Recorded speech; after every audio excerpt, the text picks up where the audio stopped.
La béatitude dans la belle promesse de l'amour. Que de promesses! Mais quel genre de promesses voudrais-tu? Qu'attendez-vous du Seigneur? Auriez-vous foi en Dieu? Dès le début, les peuples, les humains refusent de croire aux promesses de Dieu.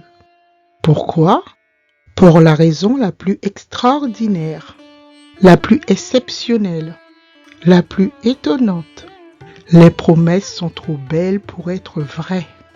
Donc vous avez choisi une promesse inférieure, un amour moindre. Comme cette belle promesse par exemple, vous êtes à mon image et à ma ressemblance. Vous êtes esprit, l'essence de l'amour. Alors, que choisis-tu maintenant?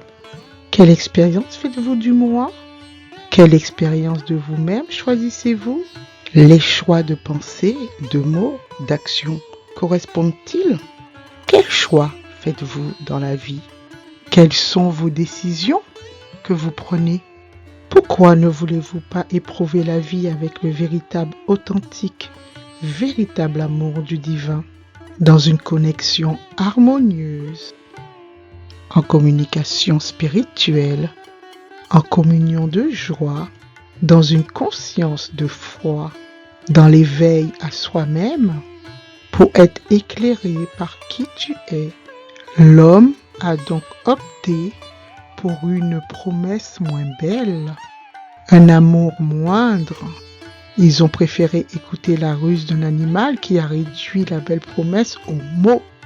Puisque c'était l'animal le plus astucieux créé par le Seigneur Dieu. Il leur a dit, vous serez comme des dieux, connaissant le bien et le mal.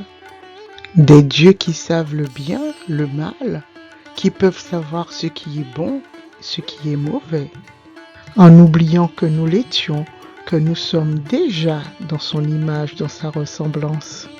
Car la plus grande promesse de Dieu est faite par le plus grand amour. Il s'agit de vous laisser le choix. On veut vous donner la liberté de choisir, le choix de la libre volonté de connaître le bien, le mal, le bon, le mauvais, la vie, la mort, le vrai, le faux. Parce que le choix est devenu la liberté individuelle de l'humanité. En effet, le choix est devenu la libre volonté de l'homme. Et cette décision fut ainsi bénédiction.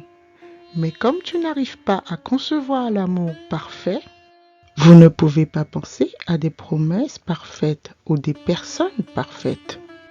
Par conséquent, vous ne pouvez même plus croire en votre soi. Vous ne pouvez même plus croire en vous-même ou même croire en Dieu. Quand le serpent dit à la femme, mais pas du tout, vous ne mourrez pas. Mais Dieu le sait bien, le jour où vous le mangerez, vos yeux s'ouvriront.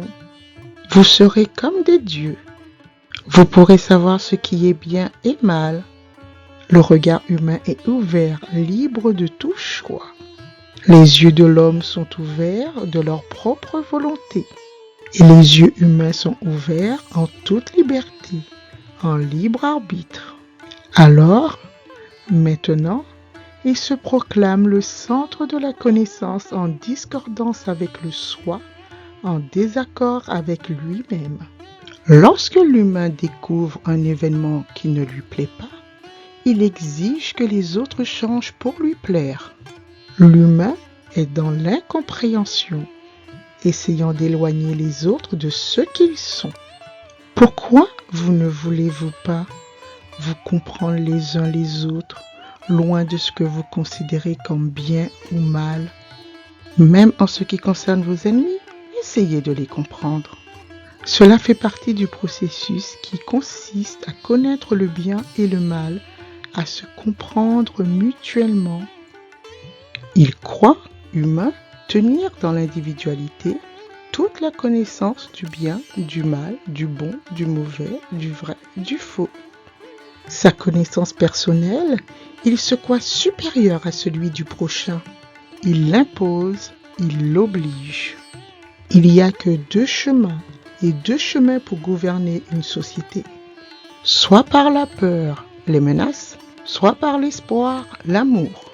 Dans un monde où la peur règne en permanence, si l'on croit que l'on peut échapper à cette peur par une croyance à l'amour pur qui nourrit l'espoir en soi, s'ils ont la conviction que telle ou telle croyance peut les aider à échapper à la peur, de quel droit je leur dis qu'ils se trompent? La peur est le plus grand ennemi.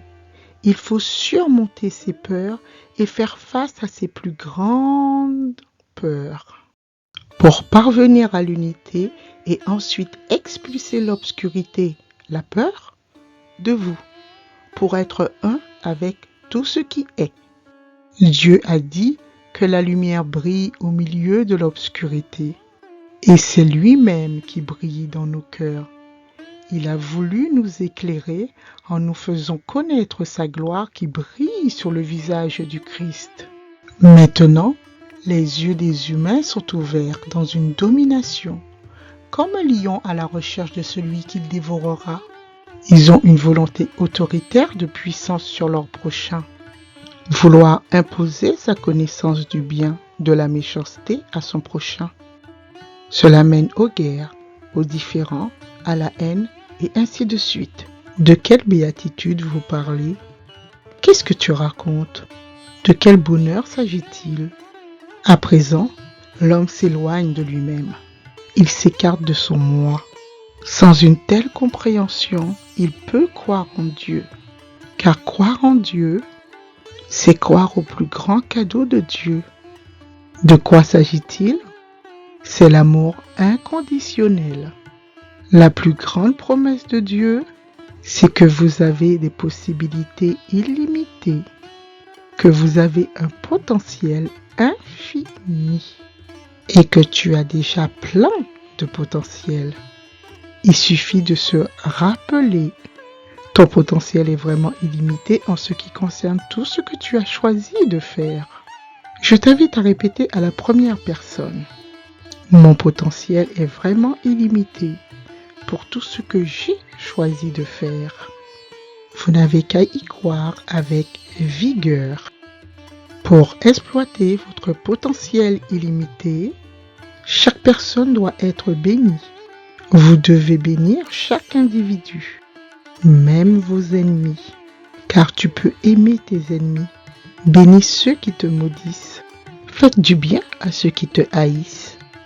Prie pour ceux qui te maltraitent. Prie pour ceux qui te persécutent. Prie pour ceux qui te font du tort. Prie pour ceux qui te font souffrir. Lâche prise des drames et des peines. Arrête de dramatiser et de souffrir. Que le drame et la douleur disparaissent ici et maintenant à l'instant présent. Oh oui, tout est déjà accompli. Bénis chaque situation et sois reconnaissant. Ne contrarie pas une contrariété. Le cœur a ses raisons dont la raison elle-même fait abstraction. Vous ne savez pas pourquoi telle ou telle chose est ici à l'heure actuelle. Est-ce pour faire expérimenter l'élévation de la conscience, le réveil de l'âme? C'est pourquoi, au jour de la tristesse, reflétez dans les décisions et les choix effectués sans sagesse.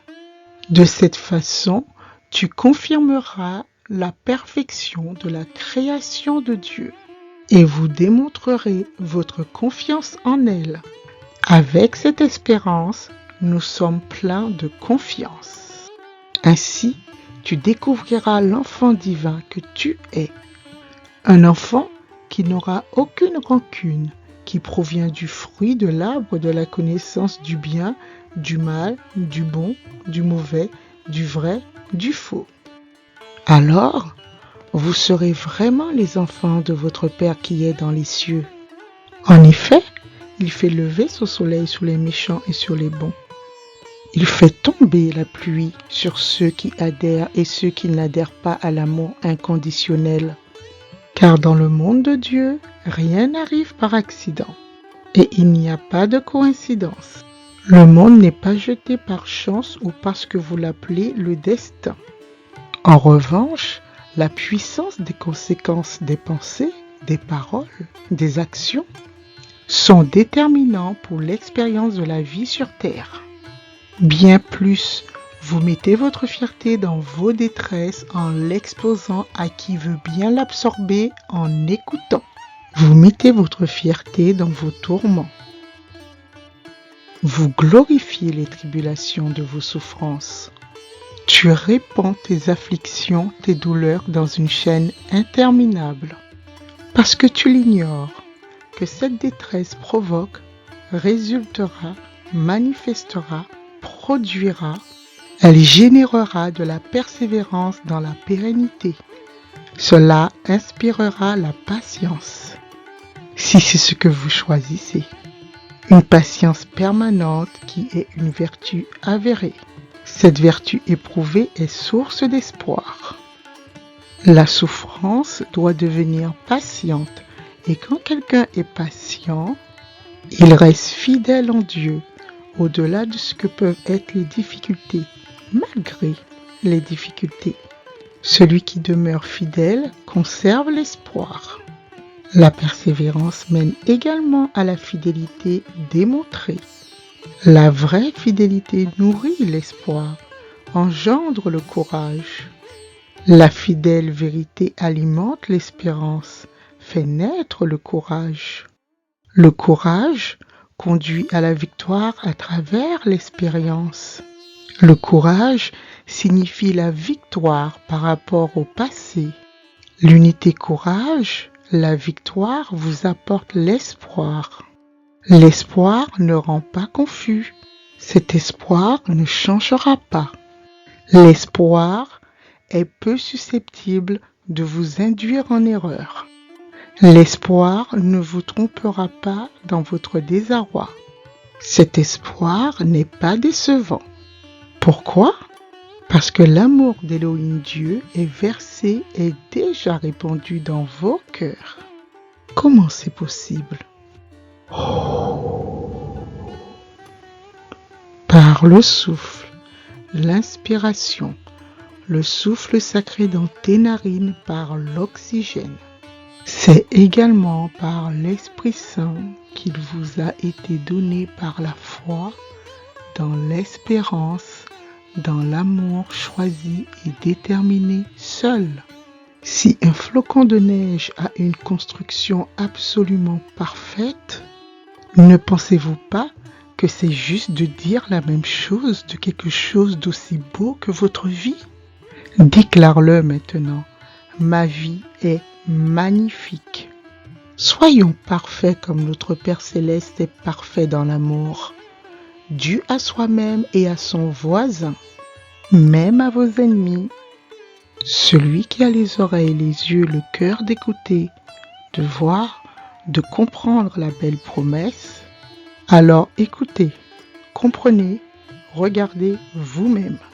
Aujourd'hui, si vous entendez la voix de Dieu, ne fermez pas votre cœur.